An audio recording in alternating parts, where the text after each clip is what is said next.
mais c'est bien l'antique dieu de la ligne babylonien. C'est la raison pour laquelle c'est une terrible tromperie lorsque plus d'1 milliard de personnes croient que le dieu de l'islam, Allah, est le même dieu que celui honoré par les juifs et les chrétiens et présenté par la Bible comme le seul dieu, comme Elohim Yahweh, le seul créateur. Omoni, awa, ndenge bandeko balobite, kobalisa Allah na Yahweh ezali tromperie monene na kati na mokili. Parce que mindele bayebi ke Allah za mususu, Yahweh pa za mususu. Yango na baza ko adorer Allah te bango ba mindele. Ezali livre ya monsieur Ewald Frank bokozwa yango na La Parole Parlée na 16e rue na Limité, donc traduit de l'allemand par monsieur Edward Frank. Ezali auteur ba missionnaire, ya ba missionnaire, ya ba branamiste. Oui. Donc ezali na partout na Louisiane, na Suisse. Donc vous pouvez avoir ça dans les éditions de La Parole Parlée à Limité, tout comme na Matete. Awa ezali lumière tozo pesa. Pona nini ba raison o esala kake mindele baboyi kondima Allah. Po bayebi ke Allah aza ya bango te, akolinga pe kwa puye bango te, po Allah moto benganaka christianisme na Moyen-Orient. Donc mfumu mindele pensa bayebi ki Allah azali Yahweh te. Bayebi yango to uti kotanga wana enako banza régie élément moko pesa wana. Ce qui régie ko pesa biso yango. Boko yoka mindele loko nini bazo banga. Pona bomo ina bango ya lobby. Toko limbola eloko bino bayindo bozo koka koyeba te. Mais boyo yoka mindele ndenge nini bazo comprendre mokili ndenge zo tambola. Cette femme sur le point de se faire violer par le taureau, l'islam, qu'elle chevauche.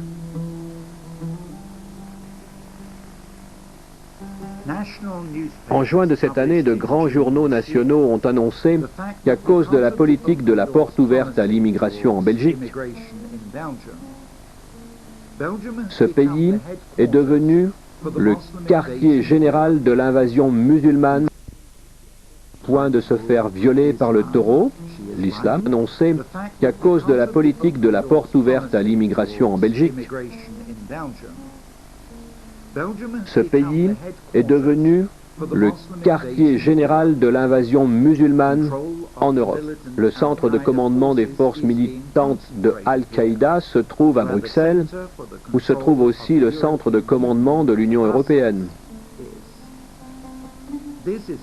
Voilà où nous en sommes spirituellement aujourd'hui.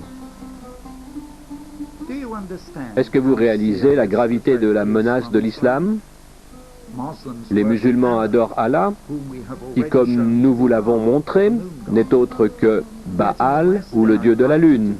Pourtant, dans les pays occidentaux, ils sont invités à prendre part à des cultes interreligions. Dans les pays occidentaux, on parle des 3 religions du livre. Les juifs qui croient en l'Ancien Testament, les chrétiens qui croient en la Bible entière et les musulmans qui croient en leur Coran. Mais Allah n'est pas du tout notre Dieu. Regardez le symbole qu'ils emploient. Le croissant de lune sur leur mosquée et sur leur drapeau à la forme des cornes d'un taureau. Il semble bien qu'ils adorent Baal, un taureau, le diable lui-même. Et quand on fait la comparaison avec les symboles en Apocalypse, chapitres 13 et 17, le viol de l'Europe par la bête, c'est encore à cause de ces cornes que la bête prend de l'importance. D'accord. Na bandi bolandi. Mais mundele wana soki bolandi ye aksana ye ezali nini? Problème spirituel. Alobi problème spirituel. Problème spirituel, Islam ezokende ko envahir Europe. Sikoyo ba comprendre nini? Ba comprendre que ndenge bango bakendeki ko envahir lisusu Moyen-Orient, ba exploiter Moyen-Orient, babomi. Et que lelo bango bazokende sikoyo na suka na fe na bango Alors islam ntango ezokende epai na bango ecreye bamoske ebele na France coûte à peu près 6 millions de musulmans. Sikoyo problème na bango ezali nini? Bamoni politique oyo islam azokotela kuna azoyela na politique ya koloba ke ala ye wana kaka yawe. Sikoyo lokola azokotela wana ekoriske bana na bango bandimela sikoyo. Omoni alors soki bana na bango bakoti bongo alors bango mpona bango kozala fini nde bazwi précaution ya komiyebisela bana na bango ke ala ezalaka yawe te. Ala eza yawe te. Papa soliliki osamona sikoyo batandi bosembo wana parce que bayebi ke bakomi na suka fo bazwa précaution. Sikoyo mindele bazwi précaution bino moko bolandi wana susu papa nkusu mutu ateyi bango. Documentaire wana eza diffusé na bachaîne nyonso chrétienne. Toutes les chaînes chrétiennes bazo diffusé yango wana. Sikoyo te nga natuni motuna papa nkusu mutu ateyi bato wana. Est-ce que bato wana bazalaki na papa nkusu mindele wana? Te tala biso na bokoko baloba tata aza koteya mwana na ye na nzela ya zando, aza koteya bayebanso baza na nzela wana. Donc ntango mindele bazoteya bana na bango bozala mayele mpo bino mpe botire deja baleson na ngambo na bino. Soki bango bazobanga mpe bazoboya islam bazomona ndenge islam ezokotela bango lobi bakozala sous domination islamique. Mais bino boyebaka ke bino si boleki deja na domination wana. Alors tango islam pe barabe bakokende kokonza Europe bino Asie azoya kokonza bino. Or la renaissance ya Afrique ebandi komipesela bino mayele ke bondima même pas religion ya baasiatique boboyaka deja bareligion oyo bozalaka nango bozonga na bokoko parce que mokili ya lobi Ismaël wana makambo ya Europe ezali likambo ya Ismaël ye na ndeko na ye Isaac. Bino banoko bozana ya bino ngambo wana problème ya bango mibale baneve bayaka kokonza bino wa banyokolaki bino bango mibale bazwi bino na esclavagisme. Barabe soki bozolobela traite des noirs jamais bokoki koloba mindele sans barabe, jamais bokoki koloba barabe sans mindele. Donc Ismaël na Isaac ndeko na ye sika oyo likelemba ya bango mibale bino bozonga na bokoko na bino bolanda mfumu kimbangu alobela bino makambo euta epai ya tata keli kona se pona lobiko na bino. Mfumu kimbangu alobaki mundele akokoma moyindo, moyindo akokoma mundele. Tango moyindo akomiyeba kosala bengunduke kokamisa mokili mobimba bino bokanisi benvention esili benvention esili te.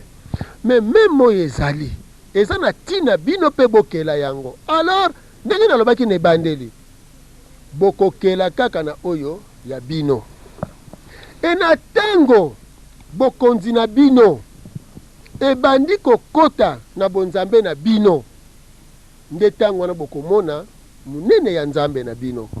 Soki nabengaka badirigeant politique, nabengi badirigeant religieux, nabengi badirigeant scientifique, na lobi boya na bonzambe ya bakoko ezali teke bazobenga bino po boya kofukamela papa nkusu ti. Papa nkusu aza na message ya kopesa bino a propos ya Afrique, a propos ya bayindo po bayindo bazonyokwama. Lelo bino badirigeant politique, badirigeant religieux, badirigeant scientifique bozomona ndenge nini Afrique eza bloqué. Bosali sorte nyonso ba prière eloko te, bobimisi forme nyonso mibeko eloko te, bosali ba système nyonso eloko te, na côté éducation bosali nyonso eloko te, kasi bosali yango nyonso na ba religion étrangère. Papa nkusu lela lobi bandeko boya to solo la bayindo bazonyokwama kotala ndaku yo ozolala te, kotala mutuko ozotambola nango te, kotala biloko ozolia te, kotala mwa bomengo ozokumisa nango wana te. Soki bokanisi 27 milliards ya Mobutu, soki bokanisi bomengo ya Savimpi, soki bokanisi batu boni bainvestisaki na Europe bavoir na bango ekangami lelo bandeko na ngai nesika nyonso ozali aucun pays ezwa développement na religion étrangère, aucun peuple na monde loposo moko te ezwaki développement na religion ya bapaya soki ezali oyo ya ye te. Bandeko na ngai botika kobebisa mitema na bakanda, bomikitisa, bondimela nzambe oyo akelaki bino, oyo mokolo match ya Ghana ebetamaki asalaki na kati na bino mpona kolakisa bino te bozali bayindo bokotikala eloko ezozanga bino kolingana ya bino na bino. Matolo bandeko balandi tozali kopusana pembeni ya suka ya émission na biso mfumu tozali lisusu na mwa mutuna ya kotuna bino pamba te eloko moko ezali kolekela biso awa parce que tomoni ba témoin de Jéhovah basali ba mikanda ya bango balakisi ba différentes religions